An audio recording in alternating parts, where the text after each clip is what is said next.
எதிர்கட்சிகளால் நாட்டில் எல்லாமே ஆளுங்கட்சி தவிர்த்து எதிர்கட்சி தான். நாட்டில் எல்லாமே எதிரி கட்சியாக பார்க்காதீர்கள், எதிர்கட்சியாக பாருங்கள். இந்த எதிர்கட்சி இருக்கான்ல,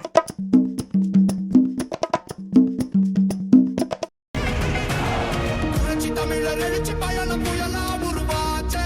பல வருஷம் கழிச்சு நினைச்ச கனவு நிஜமா நடந்தாச்சே. புரட்சி தமிழர் எழுச்சி பயணம் புயலா உருவாச்சே. நம்ம சேரும் போது வெற்றி வந்து விழுந்தாச்சே. மக்களை காப்போம், தமிழகத்தை மீட்போம். மக்களை காப்போம், தமிழகத்தை மீட்போம். மக்களை காப்போம், தமிழகத்தை மீட்போம். மக்களை காப்போம், தமிழகத்தை மீட்போம்.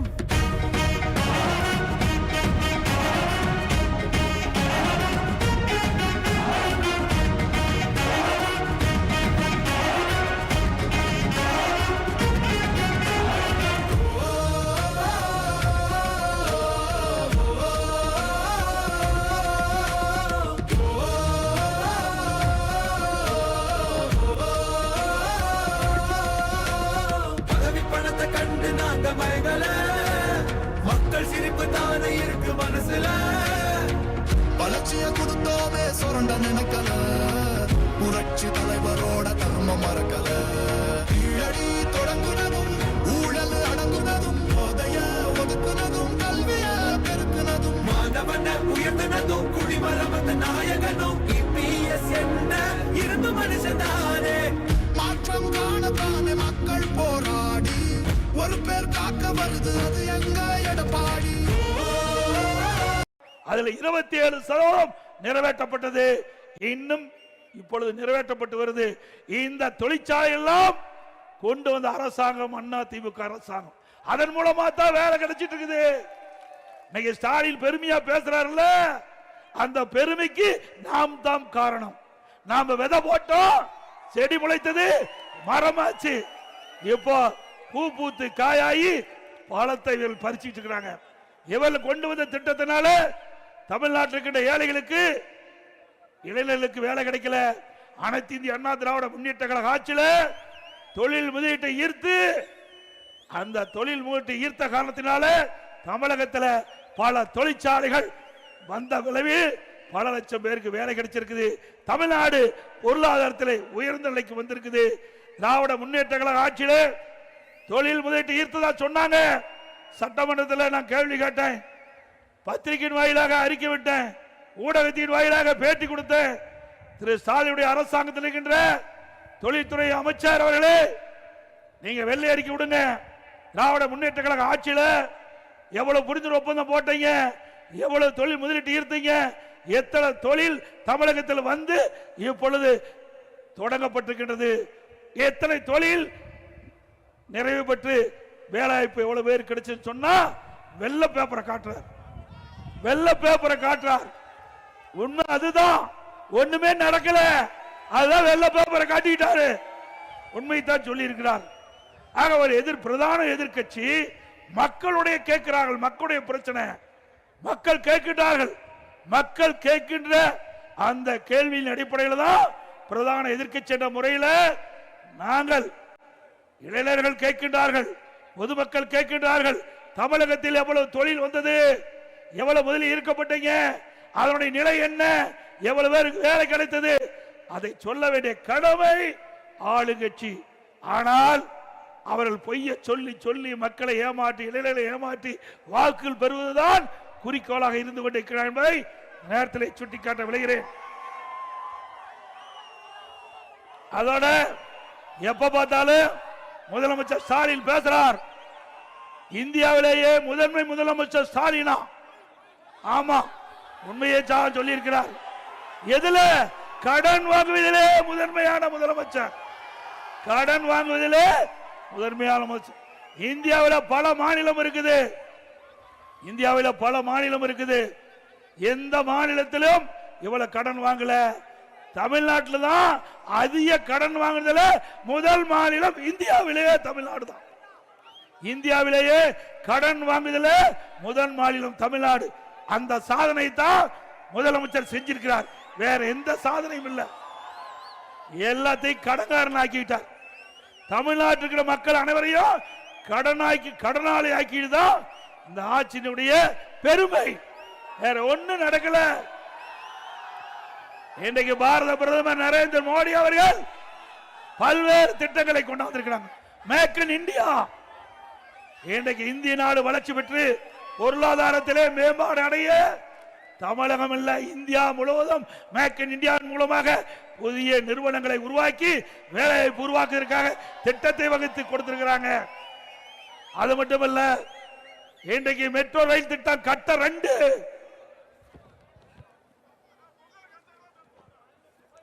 மெட்ரோ ரயில் திட்டம் கட்டம் 2 இந்தியாவிலேயே ஒரே திட்டத்திற்கு 63,000 கோடி எங்கேயும் கொடுக்கல. மத்திய அரசு அனுமதி கொடுத்து தமிழ்நாட்டில் சென்னை மாநகரம் முழுவதும் தடையில்லாம மக்கள் போக்குவரத்து ஏற்படுத்துவதற்கு மெட்ரோ ரயில் திட்டம் கட்டம் 2 63,000 கோடி அண்ணா திமுக ஆட்சி காலத்தில் மத்திய அரசு அனுமதி பெற்று நடைமுறைக்கு கொண்டாந்தோம்.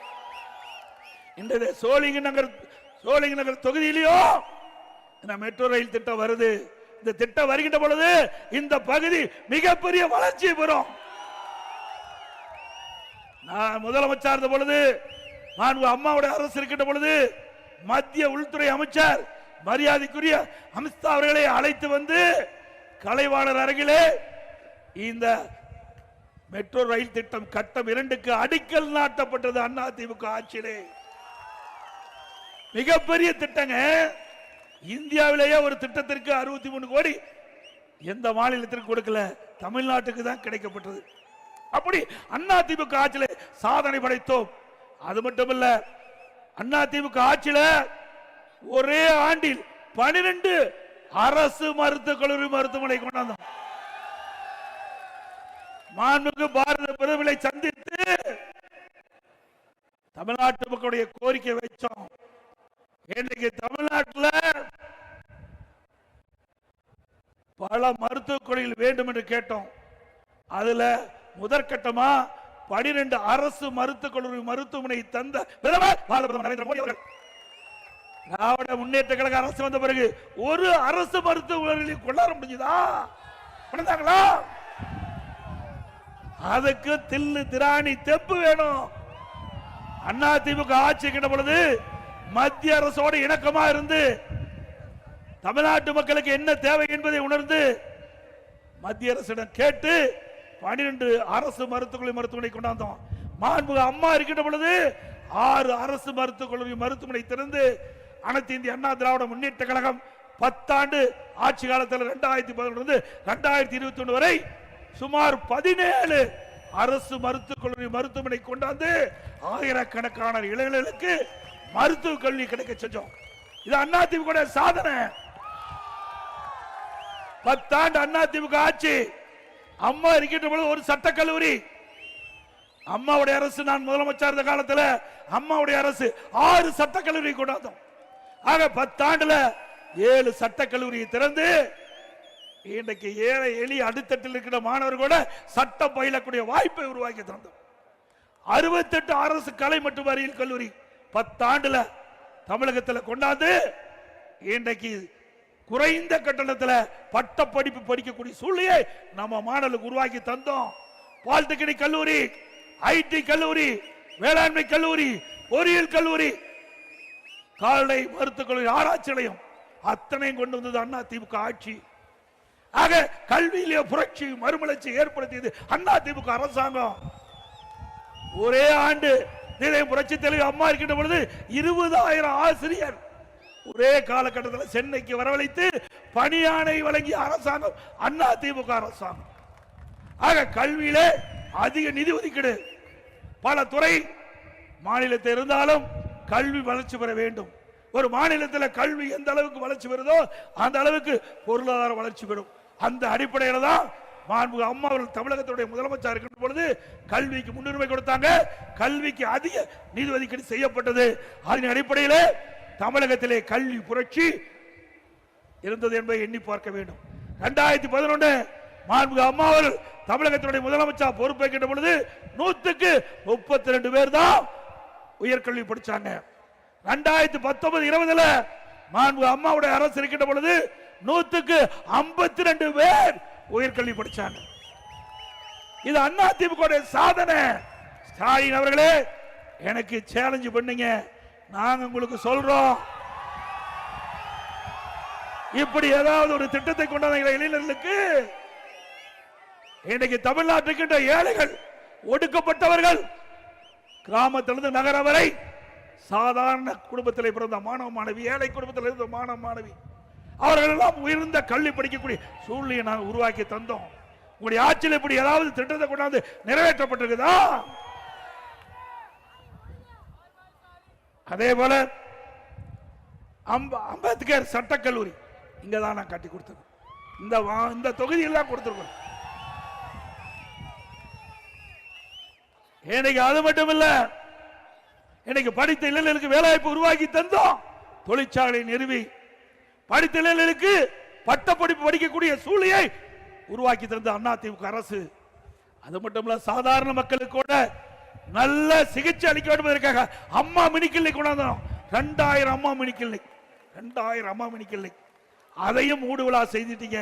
மீண்டும் அதிமுக ஆட்சிக்கு வந்த பிறகு 4000 அம்மா மினி கிளினிக் திறக்கப்படும். 4000 அம்மா மினி. எங்கெல்லாம் ஏழைகள் நிறைந்த பகுதியாக இருக்கின்றதோ அந்த பகுதியெல்லாம் அதிமுக ஆட்சி மலர்ந்தவுடன் அந்த ஏழை மக்களுக்கு அந்த பகுதியிலேயே சிகிச்சை அளிக்கக்கூடிய வகையிலே அம்மா மினி கிளினிக் திறக்கப்படும். அதோட இன்றைக்கு நம்முடைய மகளிர் குறித்த நேரத்தில் பணிக்கு செல்வதற்கு, பணி முடிந்து வீட்டுக்கு திரும்புவதற்கும் அம்மா இருசக்கர வாகனம் அதிமுக ஆட்சியில் 3 லட்சம் பேருக்கு கொடுக்கப்படும். அந்த திட்டத்தை துவக்குவதற்காக பாரத பிரதமர் அவர்களே நேரடியாக தமிழகத்துக்கு வந்து கலைவாணர் அவர்களே இந்த அம்மா இருசக்கர வாகன துவக்க விழாவிலே கலந்து கொண்டு துவக்கி வைத்தார். இந்த ஆட்சியில் அதை கைவிட்டு விட்டாங்க. மீண்டும் அதிமுக ஆட்சி மலர்ந்தவுடன் 5 லட்சம் மகளிருக்கு அம்மா இருசக்கர வாகனம் கொடுக்கப்படும். ஒவ்வொரு அம்மா இருசக்கர வாகனத்திற்கும் 25,000 ரூபாய் மானியம் வழங்கப்படும். அதே ஓட்டுநர், அதே வேற ஆட்டோ ஓட்டுநர், சாதாரண ஏழை, அவர்கள் ஆட்டோ வாங்க சிரமப்படுகிறார்கள். அவருடைய கோரிக்கையை ஏற்று அதிமுக ஆட்சி மலர்ந்தவுடன் அந்த ஆட்டோ ஓட்டுநர்கள் சங்கத்தில் பதிவு செய்யப்பட்ட ஓட்டுநர்கள் புதிய ஆட்டோ வாங்குவதற்கு ஒவ்வொரு ஆட்டோ 75,000 ரூபாய் மானியம் வழங்கப்படும். இன்றைக்கு தாலிக்கு தங்க நிறுத்தப்பட்டு விட்டது. திருமண உதவி திட்டம் நிறுத்தப்பட்டு விட்டது. அதிமுக ஆட்சி மலர்ந்தவுடன் தாலிக்கு தங்கம் திட்டம் தொடரும், திருமண உதவி திட்டம் தொடரும்.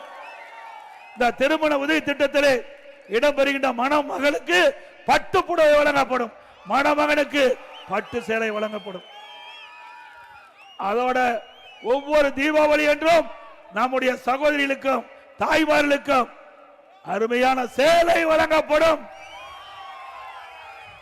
கிராமத்திலிருந்து நகர வரை ஏழைகள், வீடு இல்லாமல் இருக்கின்ற ஏழைகளுக்கு அற்புதமான வீடு கட்டி தரப்படும். குறிப்பா நம்முடைய பெண்கள் சகோதரிகள் பணியிலே பணிபுரிந்து கொண்டிருக்கிறார்கள். அவள் தங்குவதற்கு அதிமுக ஆட்சி இருக்கின்ற பொழுது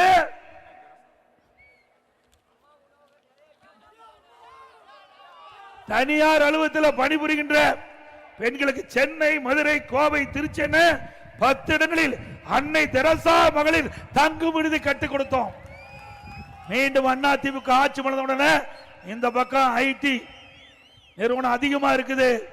அந்த நிறுவனத்தில் பணிபுரிகின்ற நம்முடைய பெண்களுக்கு சகோதரிகளுக்கு விடுதிகள் கட்டி கொடுக்கப்படும். சோழிங்க நகர் பகுதியிலே ஆயிரக்கணக்கான பேர் தங்கக்கூடிய பாதுகாப்பு அம்சம் கூடிய விடுதி கட்டி கொடுக்கப்படும். அதோட அம்மா உணவகம் நிச்சயமாக கொடுக்கப்படும். ஏழைகள் வயிறார உணவு, தரமான உணவு குறைந்த விலையில கொடுக்கப்படும். வேண்டுமென்ற திட்டமிட்டு அதிமுக ஆட்சியில கொண்டு வந்த திட்டமிட்ட ஒரே காரணத்திற்காக இந்த திட்டத்தை இந்த அரசு படிப்படியா கைவிட்டு கொண்டிருக்கிறது. பல இடத்துல அம்மா உணவகத்தை மூடிட்டாங்க. பல இடத்துல அம்மா உணவகத்தில் பணிபுரிந்த பணியாளர்களுடைய எண்ணிக்கை குறைச்சிட்டாங்க. அம்மா உணவகத்திற்கு தேவையான பொருள் முழுமையா வழங்கல, தரமான பொருள் வழங்கல. மீண்டும் அதிமுக ஆட்சி வளர்ந்த உடனே அம்மா உணவகத்துக்கு தரமான பொருள் வாங்கி கொடுக்கப்படும், தேவையான பணியாளர்கள் நியமிக்கப்படும். எல்லா இடங்களிலும் எங்கெங்க மக்கள் அதிகமாக இருக்கின்றார்களோ அந்த பகுதியிலெல்லாம் புதிதாக அம்மா உணவகம் திறக்கப்படும்.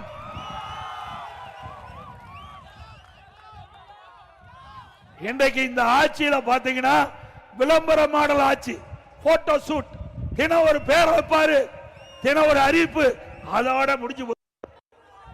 பெயர் வைப்பதில் ஸ்டாலினுக்கு நோபல் பரிசு கொடுக்கலாம், பெயர் வைப்பில் நோபல் பரிசு கொடுக்கலாம். இன்னைக்கு ஒரு திட்டத்தை அறிவிப்பாரு, ஒரு குழுவை போட்டுருவார். ஒரு திட்டத்தை அறிவிச்ச உடனே ஒரு குழுவை போட்டுருவார். ஏன்னா IAS அதிகாரி மீது அவருக்கு நம்பிக்கை இல்லை. இந்த குழு போட்டு ஒரு தலைவர் போட்டு ஒரு IAS அதிகாரி போய் அவருக்கு கீழே பணிபுரியுமா? எந்த IAS அதிகாரி போய் பணிபுரிவாங்க? அவர் 20 ஆண்டு காலம் பணிபுரிஞ்சு செயலாளர் பதவியில் இருக்கிறாங்க. அப்படி செயலாளர் பதவியில் இருக்கும் போது அந்த ஒரு திட்டத்தை அறிவிச்சு அவருடைய துறையில அதுக்கு ஒரு குழு போட்டு தலைவர் போட்டா அவர் போய் பணி செய்வாரா?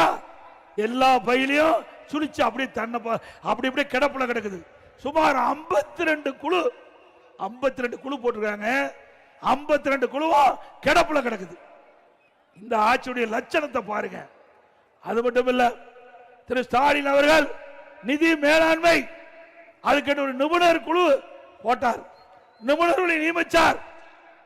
அந்த நிபுணர் குழு வெள்ளை அறிக்கை வேணும்னு கேட்டோம், இதுவரைக்கும் வெளியிடல. இந்த நிபுணர் குழு அமைச்ச பிறகுதான் அதிகமா கடன் வாங்கியிருக்காங்க. நிபுணர் குழு அமைக்கப்பட்டதுதான் தமிழ்நாட்டில் 5 லட்சம் கோடி கடன் வாங்கியிருக்கிறாங்க. அதோட விலைவாசி முன்னை முட்டுக்கிட்ட அளவுக்கு உயர்ந்து போச்சு. அரிசி விலை அதிமுக ஆட்சி இருந்ததை விட கிலோவுக்கு 25 கூடுதல். அதே போல எண்ணெய் விலை ஒரு லிட்டர் 60 ரூபாய் உயர்ந்து போச்சு. பருப்பு விலை சுமார் 70 ரூபாய் ஒரு கிலோவுக்கு உயர்ந்திருக்குது. இப்படி விலை உயர்ந்ததால் மக்கள் கடுமையா பாதிக்கப்பட்டிருக்காங்க. அதை பத்தி எல்லாம் கவலை இல்லை. அதிமுக ஆட்சி இருக்கின்ற பொழுது எந்த உணவுப் பொருள் விலை ஏறினாலும் உடனடியாக அதை கட்டுப்படுத்துவதற்கு கட்டுப்பாட்டு நிதி என்று 100 கோடி ஒதுக்கி எந்த உணவுப் பொருள் இங்க அதிகமா விளைவிக்குதோ, எந்த உணவுப் பொருள் எந்த மாநிலத்தில் குறைவா விலை இருக்குதோ அங்க கொள்முதல் செஞ்சு தமிழ்நாட்டுக்கு கொண்டு வந்து அந்த விலை உயர்வை தடுத்து நிறுத்தி மக்களுக்கு உதவி செய்த அரசாங்கம் அதிமுக அரசாங்கம். கட்டுமான பொருள், கட்டுமான பொருள் பாத்தீங்கன்னா நீ வீடே கட்ட முடியாது. இந்த நகர பகுதியெல்லாம் மக்கள் வசிக்கிறாங்க, நடுத்தர மக்கள் அதிகமா வசிக்கிறாங்க, வீடு கட்ட முடியாது. அதிமுக ஆட்சியில் இருந்ததும் திமுக ஆட்சியில் இருந்தும் எவ்வளவு விலை வித்தியாசம் பாருங்க. ஒரு யூனிட் எம்சாண்ட் அதிமுக ஆட்சியில் 3000 ரூபாய், இப்போ 6000 ரூபாய் ஒரு யூனிட் எம்சாண்ட் விலை. அதாவது ஒரு யூனிட் ஜல்லி அதிமுக ஆட்சியில் 2000 ரூபாய், இப்போ 5500 ரூபாய் ஒரு யூனிட் ஜல்லி. ஒரு டன் கம்பி அதிமுக ஆட்சியில் 40000 ரூபாய், இப்போ ஒரு டன் கம்பி 65000 ரூபாய்க்கு விற்குது. ஒரு செங்கல் அதிமுக ஆட்சியில் 6 ரூபாயிலிருந்து 8 ரூபாய், இப்போ 10 ரூபாயிலிருந்து 13 ரூபாய்க்கு செங்கல் விற்குது. சிமெண்ட் ஒரு மூட்டை அதிமுக ஆட்சியில் 240 ரூபாய், திமுக ஆட்சியில் 350 ரூபாய் ஒரு மூட்டை சிமெண்ட். மரம் 200% விலையேறி போச்சு. இப்படி இந்த பொருள் எல்லாம் விலையேறி போச்சு. இதனால வீடு கட்ட முடியுமா? வீடு கனவுல கட்டிக்கலாம். இனி திமுக ஆட்சி இருக்கிற வரைக்கும் வீடு கட்டிக்கிட்ட எண்ணமே மக்களுக்கு வர முடியாது. அந்த அளவுக்கு விண்ணை முட்டுகின்ற அளவுக்கு விலை உயர்ந்து விட்டது.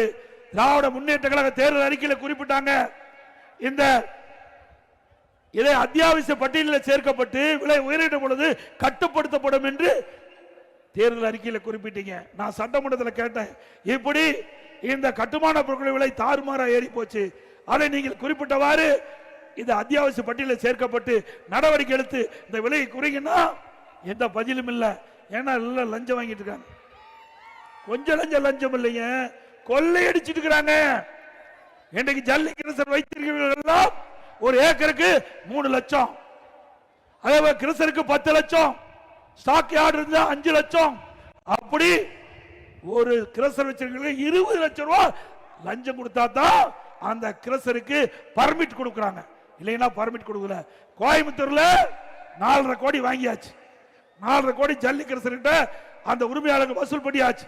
திருச்சியில் இருக்கிற ஜல்லிக்கரசர் ஓடல, பர்மிட் கொடுக்கல, இவர் கேட்ட லஞ்சம் கொடுக்காதனால. ஆகவே இந்த அரசுக்கு எச்சரிக்கின்றோம். அருள் கூர்ந்து திரு ஸ்டாலின் அவர்களே, நீங்கள் செய்கின்றது மிகப்பெரிய தப்பு. ஊழல் மீது ஊழல் செஞ்சு மக்களை வாட்டி வைத்துக் கொண்டிருக்கிறீர்கள். மேலும் இந்த லஞ்சம் தொடர்ந்தால் யாரெல்லாம் இந்த ஜல்லி கிரசர் உரிமையாளர்கள் மிரட்டி வசூல் செய்கின்றனர்களோ அவர்கள் மீதெல்லாம் சட்ட ரீதியாக நடவடிக்கை எடுக்கப்படும்.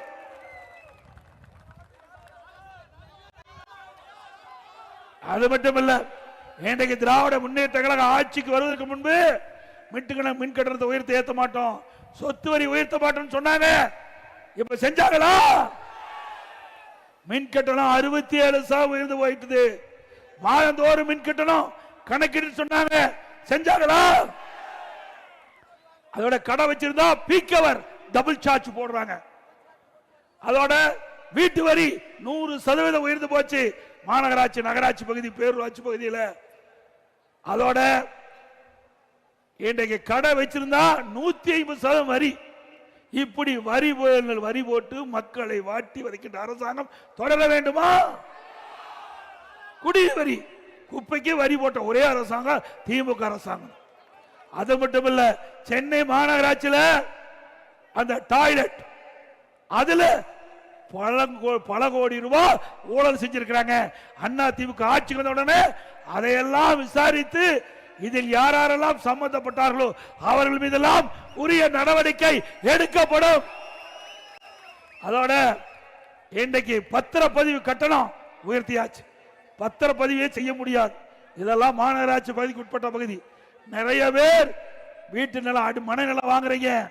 அந்த மனை நிலையம் வாங்கிட்ட பொழுது பத்திரப்பதிவுக்கு போனா அதுக்கு பர்சன்டேஜ் போட்டு வசூல் செய்கிற ஒரே அரசாங்கம் திமுக அரசாங்கம். ஆட்சியம் அது கேட்க வேண்டியதே இல்லை, அது பகல் கொள்ள. அதோட இன்றைக்கு நீங்க வீடு கட்டணும், கடை கட்டணும்னா, எழுது multi store building கட்டணும்னா Anna DMK ஆட்சியில் கழிவுநீர் கட்டமைப்பு உட்பட மாநகராட்சியில் 1000 சதுரடிக்கு 37,800 ரூபாய். திமுக ஆட்சியில் கழிவுநீர் கட்டமைப்பு டெபாசிட் பணி எல்லாம் சேர்த்து கிட்டத்தட்ட 1,08,000 ரூபாய். 37,800 எங்க, 1,08,000 எங்க? சிந்திச்சு பாருங்க. இனி கட்டடத்துக்கு அனுமதியே மாநகராட்சியில் வாங்க முடியாது. நகராட்சியிலே அப்படித்தான், பேரூராட்சியிலே அப்படித்தான். கட்டணத்தை அதிகரிக்க விட்ட அரசாங்கம் திமுக அரசாங்கம் என்பதை நேரத்தில் தெரிவித்து, அதோட வேதனை என்னன்னா, டாக்டர் நம்முடைய மரியாதைக்குரிய சகோதரி டாக்டரா இருக்கிறாங்க, அவருக்கு தெரியும். இன்னைக்கு நகையை திருடுவாங்க, பணத்தை திருடுவாங்க. இப்ப உடல் இருக்கிற உறுப்பை திருடுறாங்க திமுக ஆட்சி. உடல் இருக்கிற உறுப்பை திருடுகின்ற ஆட்சி தேவையா? யாரு? திமுக எம்எல்ஏ அவருடைய மருத்துவமனையில் கிட்னி முறைகேடு நடைபெற்றதா? திமுக அரசாங்கமே அங்க போய் சோதனை செஞ்சு முறைகேடு நடைபெற்றது என்று அதை கண்டுபிடித்து இன்னைக்கு அறிக்கையெல்லாம் வெளியிட்டாங்க. ஆனா எந்த நடவடிக்கை எடுக்கல. ஏன்னா திமுக எம்எல்ஏவில் ஆக அண்ணா திமுக ஆட்சி வந்த பிறகு இந்த ஏழைகள் கிட்னிய முறைகேடாக திருடிய சம்பந்தப்பட்டவர் மீது சட்ட ரீதியாக நடவடிக்கை எடுக்கப்படும்.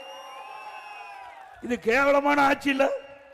வறுமையின் காரணமா அவளுக்கு பணத்தாசை காட்டி ஏழைகளுடைய கிட்னியை திருடுகின்ற ஆட்சி தொடர வேண்டுமா? எவ்வளவு அயோக்கியத்தனம்! யாராவது நம்முடைய நண்பர்கள், இங்க வந்திருக்கின்ற கள நிர்வாகிகள், தொண்டர்கள், பொதுமக்கள் திமுக காரர் மருத்துவமனைக்கு சிகிச்சை பெற்றிருந்து அறுவை சிகிச்சை பெற்றிருந்தா தயவு செய்து உங்களுக்கு தெரிஞ்ச மருத்துவமனைக்கு போய் ஸ்கேன் பண்ணி பார்த்துங்க.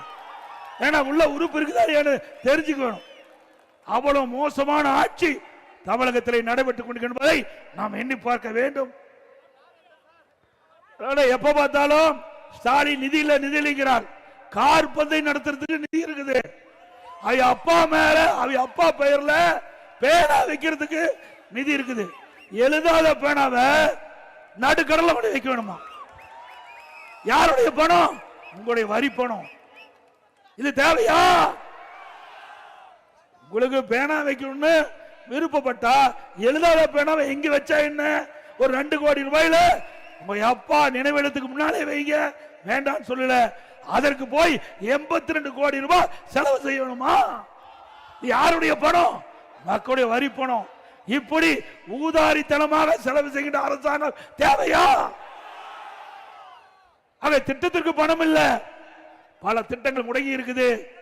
அது மட்டுமல்ல, ஆட்சி முடிகின்ற தருவாய், இனி திமுக ஆட்சிக்கு வர முடியாது, அவள் தெரிந்து விட்டது. மக்களுடைய செல்வாக்கை இழந்து விட்டார்கள். அதனால இப்ப என்ன செய்யறாங்க? புதிய புதிய திட்டத்தை அறிவிச்சு அடிக்கல் நாட்டிட்டு இருக்கார். இதுக்கெல்லாம் எங்க நிதி? எந்த நிதியை நீங்க ஒதுக்கி இருக்கிறீங்க? வேண்டுமென்ற திட்டமிட்டு மக்களை ஏமாற்றி அடுத்து வருகின்ற தேர்தலிலே மக்களுடைய வாக்குகளை பெறுவதற்கு புதிய திட்டத்தை அறிவித்து அதுக்கு அடிக்கல் நாட்டிட்டு இருக்கிற முதலமைச்சர் அவர்களே, இனியும் மக்களை ஏமாற்ற முடியாது. ஏன்னா ஏற்கனவே நீங்க 5 லட்சம் கோடி கடன் வாங்கி வைத்து விட்டீர்கள். அது மட்டும் இல்ல, தேர்தல் அறிக்கையிலே குறிப்பிட்டாங்க, திராவிட முன்னேற்ற கழகம் ஆட்சிக்கு வந்தா அந்த அரசு ஊழியர்களுக்கு பழைய ஓய்வு திட்டத்தை நிறைவேற்றும் சொல்லி நிறைவேற்றினாங்களா? செவிலியர்கள் பணி நிரந்தரம் செய்ய சொன்னாங்க. பல கிட்டத்தட்ட ஒரு 10 நாளா போராடிட்டு வராங்க. கைது செய்து சித்திரவதை பண்றீங்க. ஏன் அவளுக்கு வாக்குறுதி கொடுக்கறீங்க? அவளை ஓட்டுகளை பெறுவதற்கு வாக்குறுதி கொடுத்தீங்க, ஆட்சிக்கு வந்தீங்க, 4 ஆண்டு காலம் ஆகுது. கொடுக்கப்பட்ட வாக்குறுதியை நிறைவேற்ற வேண்டும் என்றுதான் அந்த செவிலியர்கள் போராட்டம் பண்ணிட்டு இருக்காங்க. அப்படி செவிலியர்கள் போராட்டம் ஒருபுறம், அதோட அந்த இடைநிலை ஆசிரியர்கள் அவர் பணி நிரந்தரம் செய்யறீங்க, அதுவும் செய்யல. தூய்மை பணியாளர்கள் பணி நிரந்தரம் செய்யறேன்னு சொன்னீங்க, அதுவும் செய்யல. அவர்களும் போராட்டம் நடத்திட்டு இருக்காங்க. இப்படி தமிழகம் போராட்ட களமாக மாறிவிட்டது. இனி திரு ஸ்டாலின் அவர்களே, உங்களுடைய ஆட்சிக்கு சாவு மணி அடிக்கப்பட்டு விட்டது. நாட்டு மக்கள் அத்தனை பேருக்கு வெறுப்புள்ளாகிவிட்டார். உங்கள் ஆட்சி காலத்திலே நீங்கள் கொடுக்கப்பட்ட வாக்குறுதி முழுமையாக நிறைவேற்றவில்லை. அடுத்த ஆண்டு நடைபெறும் சட்டமன்ற பொதுத் தேர்தலில் அனைத்து இந்திய அண்ணா திராவிட முன்னேற்ற கழக தலைமையிலே அமைக்கப்படுகின்ற கூட்டணி 210 இடங்களிலே வெல்லும். அண்ணா திமுக தனி பெருமையோடு ஆட்சி அமைக்கும் என்று கூறி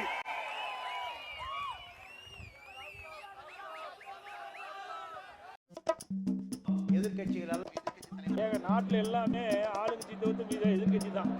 நாட்டில் எல்லாமே எதிர்கட்சி. எதிரி கட்சியாக பார்க்காதீர்கள், எதிர்கட்சியாக பாருங்கள். இந்த எதிர்கட்சி இருக்கான்ல,